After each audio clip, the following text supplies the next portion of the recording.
Yo, how you guys doing out there today? This is your boy Roto Beast. I'm here with my boy Jeremy, aka DFS Dudes, and we're here just to kind of give you an NFL Week 2 wrap up, is what we're gonna call it. Kind of let you know how we did this weekend, what we did right, what we did wrong, what we can improve on.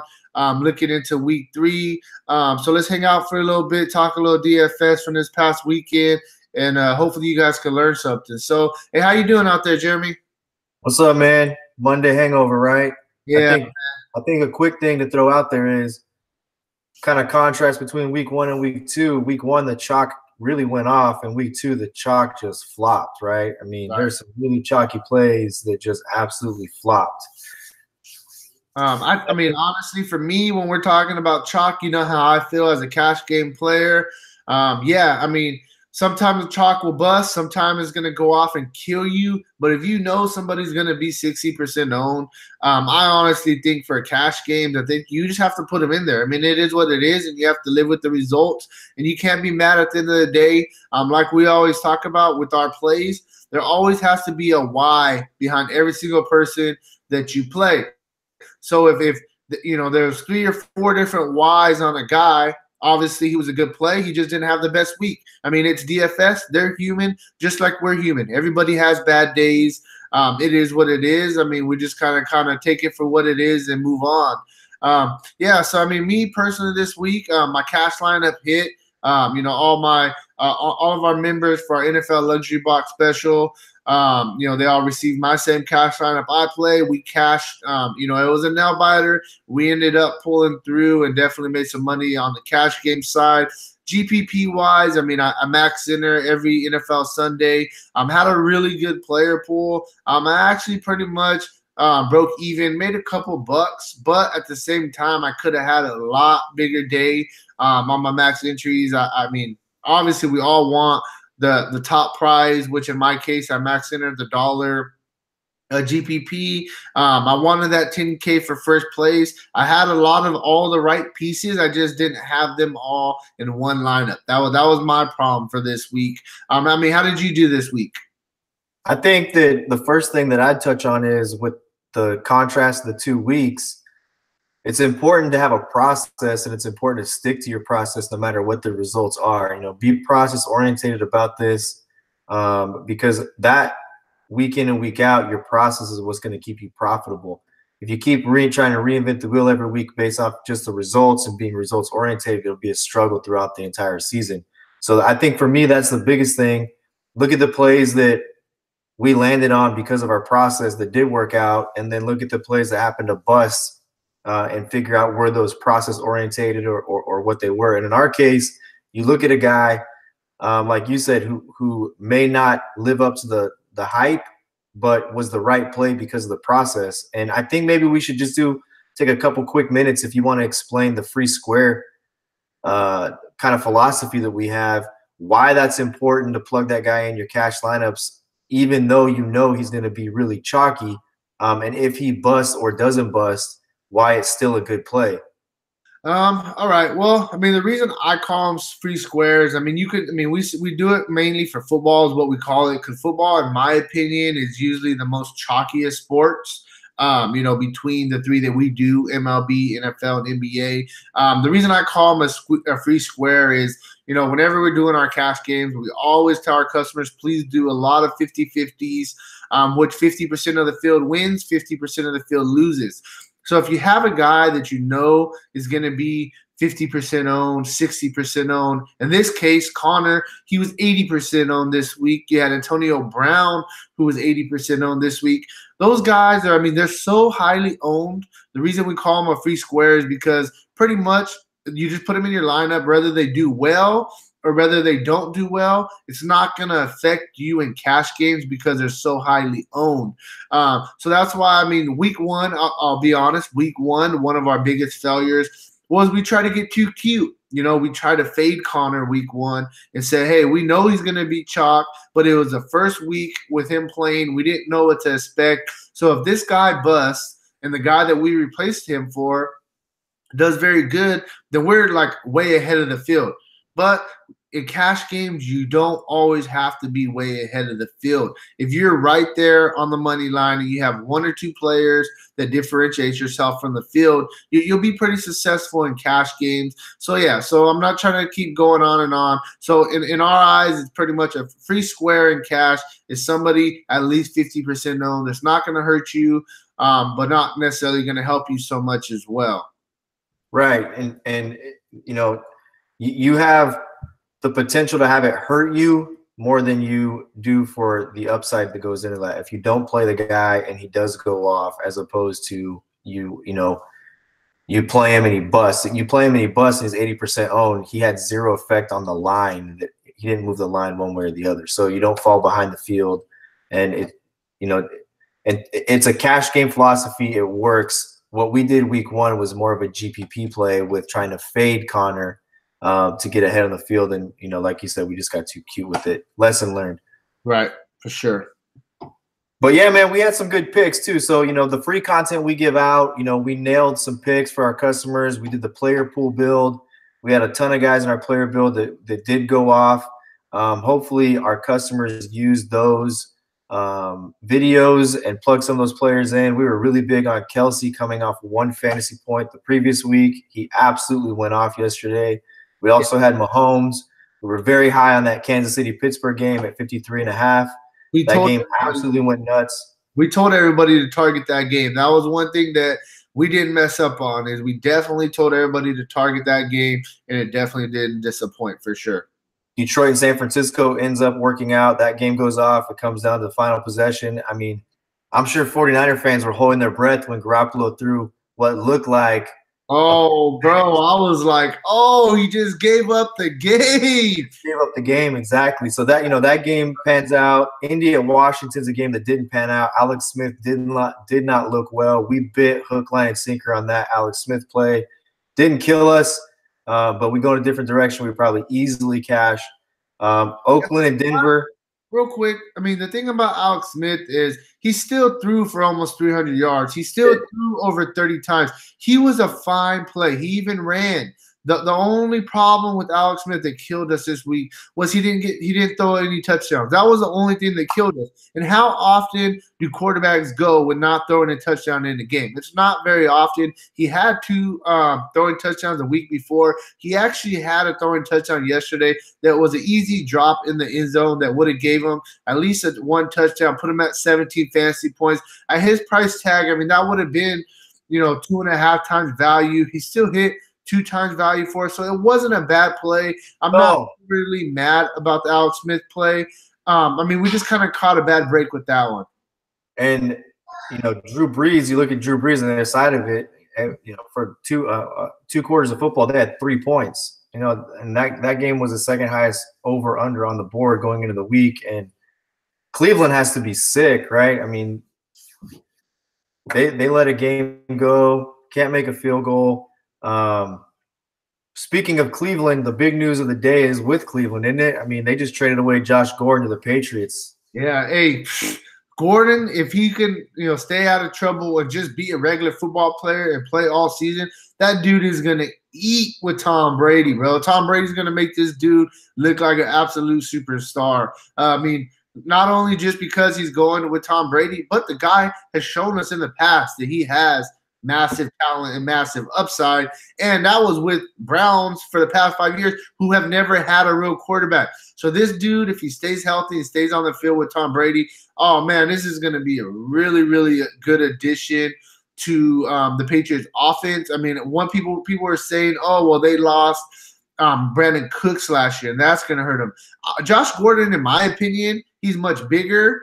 He has more upside than Cooks, in my opinion, in this offense. He's going to be like a Randy Moss times 2 when Randy Moss went late in his career to the Patriots, and he did well. If Gordon can stay on the field, I love Gordon with the Patriots for sure. That frees up Chris Hogan to move into the slot and be kind of like an Edelman. I just think that this is a huge, huge move for the Patriots, getting Tom Brady, a guy who can take the defense off. This is like, I was going to say the same thing you said, a Randy Moss type deal. If he can stay on the field and out of trouble. That's the biggest question. But also, too, I think it'll take a little bit of pressure off Gronk. if they have a big time receiver on the outside, it's going to free up Gronk a little bit. You know what I mean? It's like, for example, perfect example, yesterday they played Jacksonville, and if you go a couple straight games of Gordon and he's eating with Brady, then you're going to have to think about putting what's his name for the Jacksonville? Ramsey. Yeah, Ramsey on, Gordon or something like that. Help Gronk a little bit more. So overall, I think it was a really, really good trade for the Patriots. And Patriots, they're one of their franchises. They don't let people fuck around. He's going to come in to the Patriots organization. They're going to tell him exactly what they expect from him, and either he's going to do it or he's not going to do it.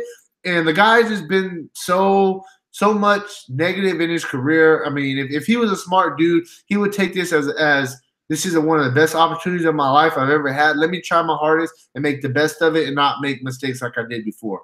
Yeah, and New England has a history of giving up a draft pick to get a player that's controversial, and then they'll move on. They'll move on. If it doesn't work out, they'll move on. No sweat off their back. It was a draft pick.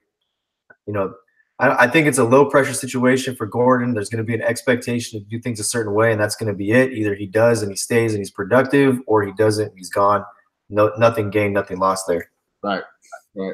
So, yeah, I mean, overall, like I said, week 2, it was a pretty successful week. Definitely, we had a lot of really good plays. There was a couple plays that, yeah, they busted, but they were high-owned.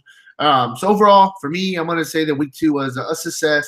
Made a couple bucks. Kind of moved on, getting ready for week 3. One thing I will note is, we're really, really early in the season. I understand that everybody wants to make money right now. I understand that. But at the same time, as weeks go by, you start learning more about teams. You start seeing trends. It'll start being easier for you to create lineups. I think that, some chalk plays, for example, Antonio Brown, Connor this week, all the new players in DFS just know that those guys are in a great spot, so they played them. These guys ended up being 85% owned apiece. Later as the season goes on, I think that the ownership on guys like that will start going down a little bit. People will start getting trends. People will start playing other guys. And I definitely think that it'll get a little bit easier as the season goes on, in my opinion.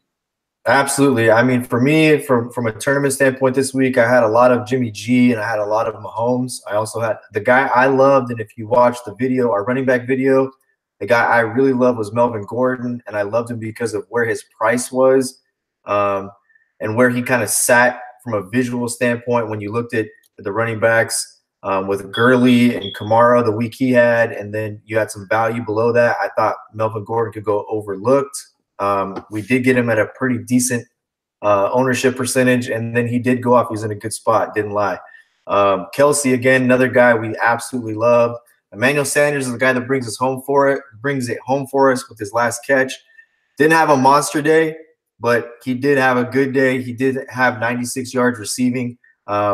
That's over 20 yards a catch. Almost 25 yards a catch for Sanders coming out of the slot. He's going to be a guy as the season goes on that you could probably keep loading up from that slot position. So all in all, the exposures we had to certain players really helped us out, made it a productive week. The busts that we had, guys were in good spots. You had some unfortunate situations with Dalvin Cook.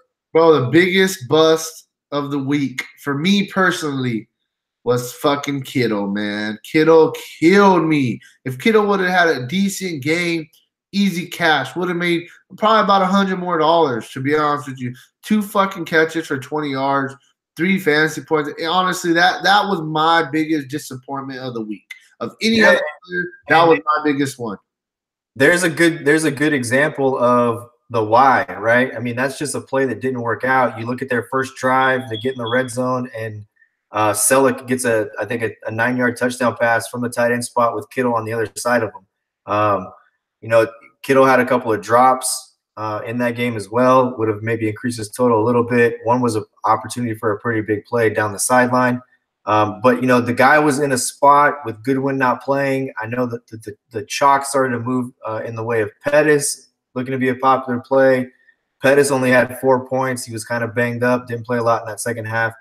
But there again, the why was there, and Kittle ended up being in cash games. I believe he was like 53% owned. So I mean, from a tournament standpoint, we probably should have diversified a little bit more off of Kittle to some other guys we liked. Probably throwing some more ownership towards Kelsey. Doyle's another guy. That's going to be a weird situation. You know, it's going to be a weird situation to try and figure out as the season goes on what's going to happen there with Doyle. Ibram sharked him for a touchdown 2 weeks in a row now. So, I mean, okay, one time, all right, well, he just got lucky. But when it's 2 straight weeks, now you really got to start thinking about how much, you know, Doyle is really going to be involved in the offense. So, yeah, I mean, and really quick, just to touch on the Niners game, my biggest thing with the Niners game was, you know, I texted you the first drive of the game. We got a lot of Jimmy G. We got a lot of his receivers. If he has a great game like he was doing in the first quarter, then boom, we have a monster week. But they got ahead. They started running the ball. They got you know, they had really good success with running the ball, so they didn't have to throw the ball so much. And honestly, that's just kind of what happened. Is that the game flow didn't call for him to throw the ball so much. I mean, that was the biggest thing for me with the Niners offense. I'm not really discouraged on anybody on the offense. I think they did well. I definitely would go back to the well with Kittle, you know, and some of the other cheap receivers.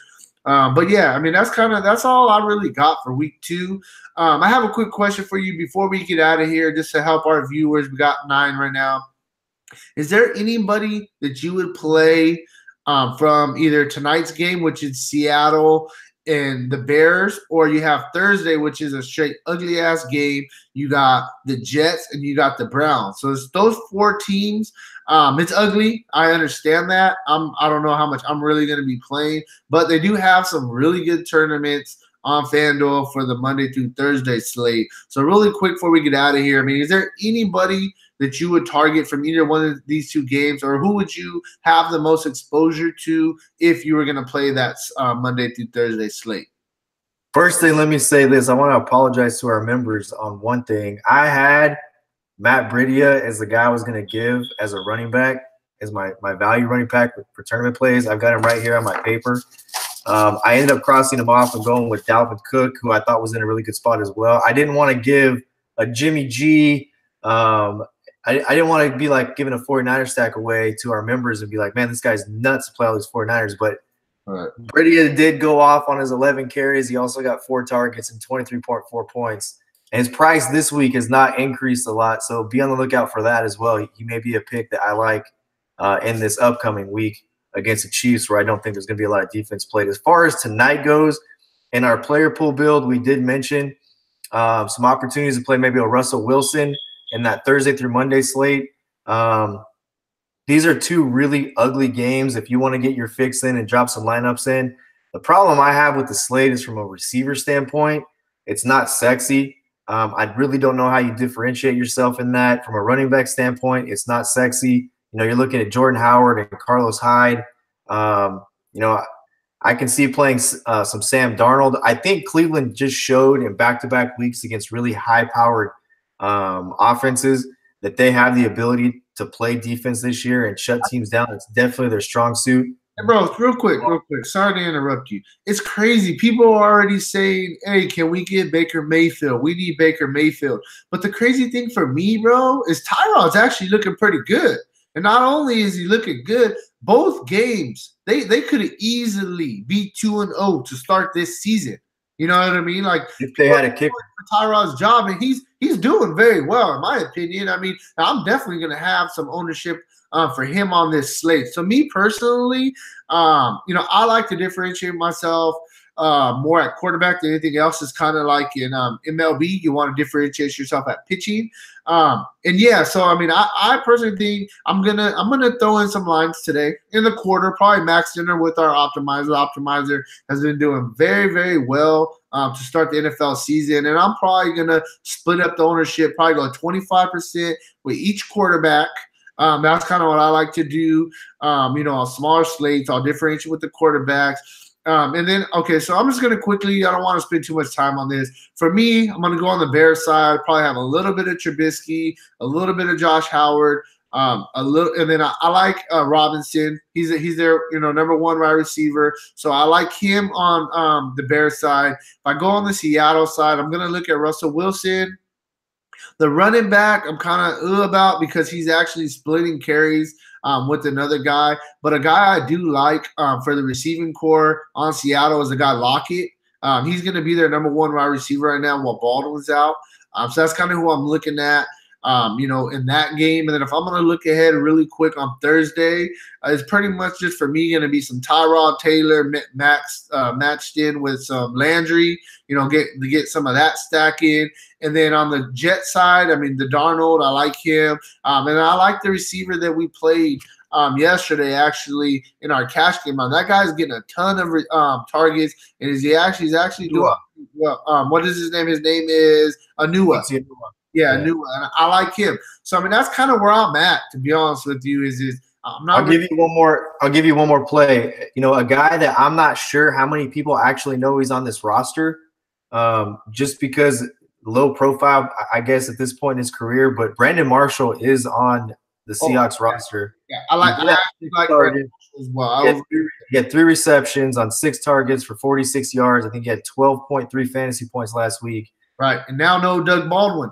And he's going back to Chicago, right? Yeah, he's going back to Chicago. So you got a narrative going on there. Yeah, and I'll be honest, everybody's really, really hyping up Lockett. And when I did my primetime lineups yesterday, I actually split them evenly between Lockett and Brandon Marshall, because I don't care if Brandon Marshall's a little bit older or whatnot. He's a better receiver than Lockett. Lockett is simply a big play receiver. He's not a guy on third down that's going to give you a 10-yard slant to move the chains. And I definitely think that's something that Brandon Marshall could still do.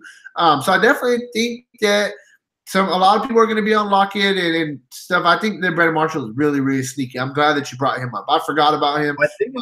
My thing with Brandon Marshall is how many people out there, just the average viewer of NFL, how many people actually know Brandon Marshall is on this team? And when they turn the game on, then I'd be like, oh, Seattle's got Brandon Marshall, right? So to me, that kind of translates into DFS, where there's an opportunity maybe for him to go into Chicago tonight, where a lot of people may overlook him and not play him. Another guy that I like in the Thursday game is, I think, with the departure of Josh Gordon, I think a lot of people will look to people on that roster from a receiving standpoint, like Higgins.